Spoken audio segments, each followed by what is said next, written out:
నీకే. నీ పితరుడైన దావీదు దేవుడైన యెహోవా నీకే సెలవిస్తున్నాడు. ఇదిగో నీకేమని సెలవిస్తున్నాడో తెలుసా? నువ్వు ఏ బాధల్లో ఉన్నావో, సమస్యల్లో ఉన్నావో, అనారోగ్యంతో ఉన్నావో, అప్పులతో ఉన్నావో, పిల్లలకి ఎదుగుదల లేదని బాధపడుతున్నావో, దేంట్లో ఉండు, నువ్వు ప్రార్థన చేశావు కాబట్టి, నమ్మకంగా ఉన్నావు కాబట్టి, భయభక్తి కలిగి ఉన్నావు కాబట్టి, దేవుడికి నువ్వు ప్రార్థన చేశావు కాబట్టి దేవుడు నీ ప్రార్థనను ఆలకించాడు. హల్లెలూయా. ఏమంటున్నాడు?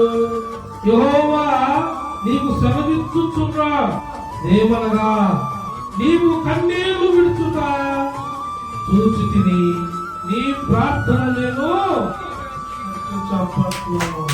హల్లెలూయా.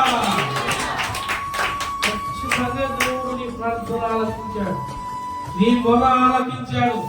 నీవు చీకట్లో కూర్చున్నావే, ఇంట్లో ఒక్కడే కూర్చున్నావే, మందిరంలో ఎవ్వరు ఉన్నా లేకపోయినా నీవు వెళ్ళి కన్నీరు విడిచావే, దేవుడు చూశాడు.